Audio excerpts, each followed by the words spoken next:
15 feet of water, right with the walleyes, right with the catfish. This is turning out to be absolutely insane. Well, good morning. It is another beautiful day on Lake Superior, and I'm here with Amos again, and we are heading out looking for some staging salmon. That's the goal today. Hopefully gonna catch some cohos, maybe a king.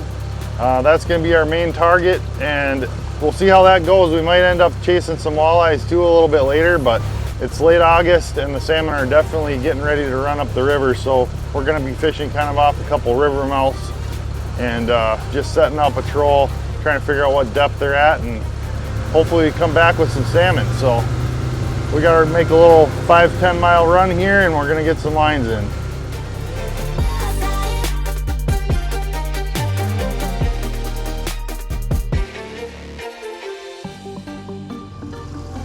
All right guys, fish on already. We've only been trolling for maybe 10 minutes, just setting up the spread. We don't even have all the rods in yet. And we just hit a fish on the dipsy on a flasher fly here. So with these, Amos, I gotta back up and get up to the front of the boat here because I got about 12 feet of line off the bat. So guys, what I just did is I backed up to the front of the boat because I got a long lead on this dipsy. And I want to make sure I can reel that dipsy all the way up to the tip of the rod here. So Amos has got a shot at the fish. Looked like we were pulling some other line too. There we go. Is that coho? Oh no, that's a king. Oh, that is a king, yep. Yeah, it's a baby king. Cool. See that triangle jaw and the black gums? That is a king salmon right there. So just a little guy, but very tasty fish. There's no size limit on them, so that one's going in the box. All right guys, we just had a hit on one of the downriggers, and that was 80 feet down. So who knows what this is gonna be. It could be a laker, could be a salmon. What do we got? Hey, it's another little king, I think. Yep, another good eating fish right there. And again, you can see the triangle mouth, the black gums. That thing is gonna taste good. Another fish on the downrigger. We just reset them and it popped. That's on that 57 Chevy spoon again, like 80 feet down. Oh, it's a laker. Laker? Yep. Yeah, there we go. Nice. That's a chunky laker. 57 Chevy in this dark water. That chartreuse and orange is always a good color. We got pretty good stain to the water today, and that chartreuse really flashes and catches the water. That's a good one. That's a good one. All right guys, so we are gonna go in and try for walleyes now. We've been running for a little bit without any luck out here. We got those 3 fish, but before we head in for walleyes, I kind of want to show you my exact trolling setup. And I have it set up this way so we can switch very easily from shallow water stick bait trolling for walleyes back to trout and salmon, vice versa. And it's a great system. Starting with the downriggers, I've just got 2 Canon manual downriggers, and really that's all you need if you're only using them once in a while. Electrics are nice, but these I can take on and off the boat real easily. I'll leave a link for those in the description as well as everything else I'm talking about here. But moving from that to the track system and the Trax Tech, this allows me to just be super versatile. I can move anything wherever I want it on the boat. I can move my single rod holders around. I can slide my downriggers back and forth. It's really just a versatile system. And then I've got the rod trees here, which really help when you're running boards, which we're gonna do more when we head in shallow for these walleyes. And then the single ratcheting rod holders are really nice, so you can grab that rod and pull it up. And all this Trax Tech stuff I got at Marine General up in Duluth. If you're anywhere around Duluth, Marine General is the place to get that stuff. It's got they have the best prices. They'll help you actually set it up and get everything just how you need it. So definitely check them out. I'll leave a link below for their website. And so like I said, basically we're just running 3 rods off each side, and we're just stacking those downriggers at the deepest point, then our dipsy rods out the side, and then our boards with the lead cores on the outside of those. And it's really that simple. So we're gonna move in, and we are gonna pull this spread and head in and try some stick baits for walleyes now. All All right guys, now we're set up for trolling with boards and stick baits. And as you can see, I've got these rods now set up on the tree itself. And the boards you can see kind of out here behind me, they stack really nicely. And that's kind of the difference between what we're doing when we're trolling that deep water and when we're trolling the shallow water here for the walleyes. We're just running those stick baits back about 100 feet. We're running about 2.5 miles an hour. And we've seen some fish already, so hopefully we get bit here in a second. All right guys, a little update. We ended up trolling for about an hour and losing 2 nice fish out in like 20 to 25 feet. Then we decided to pull the live scope out and kind of move shallower and see if we could find some fish. And we found a whole bunch of walleyes, caught a couple on the live scope. So we marked some spots and now we're just coming back through. We changed out our stick baits to shad wraps, which are gonna run about 10 feet down over 15 feet of water. And with this cold water and kind of blowing in right now today, I think the walleyes have pushed up a little bit shallower. That's the way it looks anyways. And in the process of setting up, we actually just caught a coho, a pretty nice one, on a shad wrap on the first line out in 15 feet of water too. And we had a big brown chase up as we were pulling up before as well. So there's definitely a mix of fish in here, much shallower. So we're hoping to pick off a few more here, more in like 15, 16 feet. All right guys, I just got done telling you about that big brown, and we just hooked a big fish here, like seconds after I shut the camera off. Again, like 15, 16 feet of water here, and it was ripping line. That's a good fish, whatever it is. It could be a big walleye, but hard to say.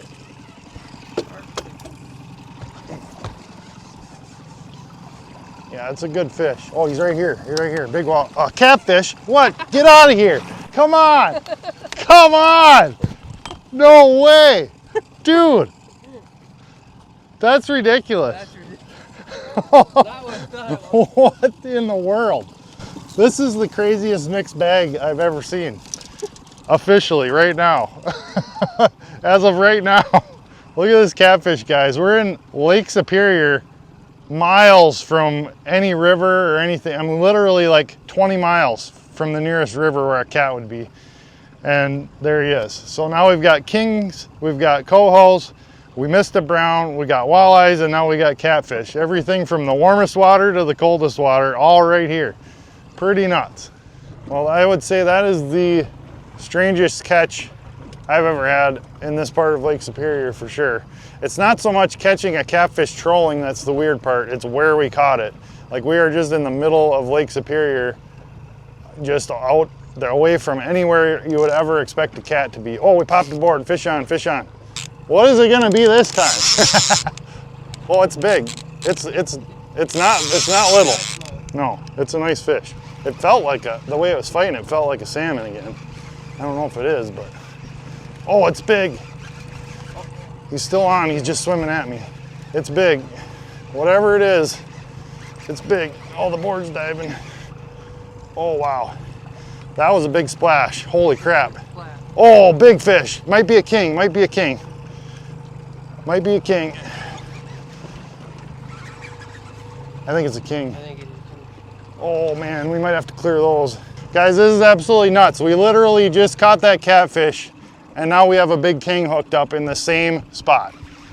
It is just berserk out here. Oh yeah, look at that. That is a sweet looking fish. Okay, here he comes. I'm gonna lift up right as he comes up. No, he's not quite there, not quite. Here we go, here we go.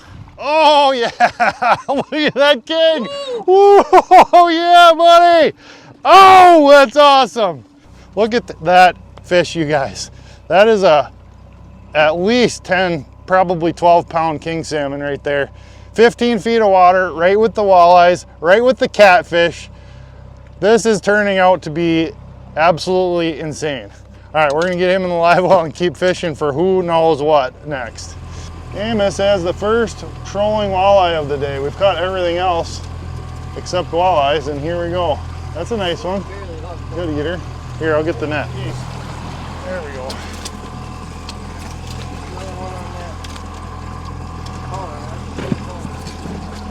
Another nice eating walleye right there. And that actually came on the Maverick 110. We were kind of trying it out. It's got that purple smelt look to it. That's a Rapala bait that's kind of designed for jerkbait fishing, but it's trolling really well. All right, so what we think is happening here today is it's getting towards this time of year when these salmon are starting to think about running up the river, and that's kind of pushed some of those salmon into this area. And the walleyes were already here, so now we've got everything kind of in this one area. I have no idea where the catfish came from. That was kind of off the wall, but obviously there's food here, and the fish are all stacking up. So that's all stacking up in our favor, which is pretty awesome. So again, that's why it's so important to have a diverse system for trolling that you can adapt to. We've got crankbaits that run at different depths. We've got flashers, we've got flies, we've got dipsies, we've got downriggers, we've got boards. All that stuff can come into play in one day of fishing just like this. So one other thing that's super important is to have a good reel on your trolling rods. I've got all kinds of rods. The rods are not as important as the reel. The reel is the key to not losing fish, because you got to have a good drag. And that king salmon was absolutely peeling drag, jumping out of the water, going nuts. And these PC Fun Alejo 400 low profile line counter reels are absolutely amazing. We've been using them most of the season here, and I hadn't hooked a really big fish until I hooked that king to really test the drag, but the drag was absolutely silky smooth, flawless. That was one of the big sticking points that I wanted to make sure that these reels could handle as a big fish, and they just proved it, because I really like the low profile. It's more like a bass bait caster. It fits in your hand nice, and the line counter is absolutely essential so that we can repeat when things work. We can get the lines out just exactly like all the other ones. So I'll leave a link down below for these, and I will leave you guys a discount code for a little cut off of these reels if you go use that discount code at pcfun.com. So let's keep fishing. Hopefully we can make some more drag scream here in a minute. Definitely looks walleye-ish.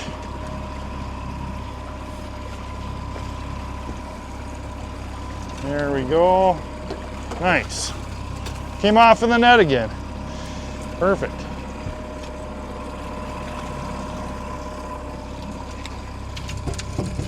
Another cookie cutter, just perfect eater walleye. This is kind of what the plan was when we came in here, was to get a bunch of these.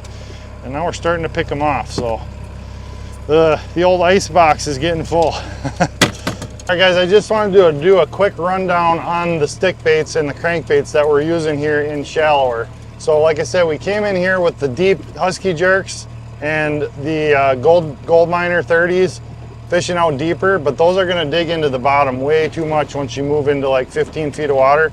So we switched to the classic Shad Rap and the new Maverick 110. And the Shad Raps we're fishing actually are the new gilded Shad Rap Pros. They're like incredible paint schemes on these things. It's a new kind of paint job on an old school classic, but Shad Raps have caught fish for a long time and they still catch fish. They're one of the best crankbaits that you can use, in my opinion, for multi-species, and we've kind of proved that today. We caught a king on it, we caught a coho on one, you know, we've caught several walleyes on them, and they're just a really good option. And with that new paint job on these things, they're really even stepped up a bit more. Now the Maverick 110, this bait is really pretty new on the scene. This is the 110 deep, and this is running exactly where we want to be at, like that 10 feet down, just over the top of those fish. And the colors on this are very smelty. They got a really reflective side, purple back in this particular color, and they're run really nice in the water. They just look very edible for a fish. So that's the two baits we're using here up in this shallower water. Well, it's about 5 o'clock, guys, and we are gonna pack it up for today. But that was quite an adventure today. I mean, we had a little bit of everything. You know, we started offshore, tried some stuff deep, caught fish right away in the morning, and it slowed down, and we decided to come in and try for walleyes here. And we just ended up catching a crazy mixed bag. We had cats, we had kings, we had cohos, we had walleyes. And that just goes to show you how awesome Lake Superior can be on the mixed bag stuff. Like, Amos, is this your favorite place to fish? Absolutely, 100%. Same here, because you just never know what's gonna happen out here. And you can have days where it's slow, but you can also have awesome days like this. So we're gonna go pick up the spread here get back home, clean some fish, and call it a day. But thanks for watching, guys. I know this episode is kind of gear heavy, but I wanted you guys to kind of see the whole picture here and the whole spread and exactly why it's so important to have all these different pieces of gear when you're trolling out here, because your day can just flip on a dime like that, and if you don't have the stuff with you, you can't capitalize on it. So we were able to do that today, and again, just an awesome day. So thanks for watching, guys. Make sure you subscribe before you leave if you haven't already, and we'll see you next time. Get hooked up.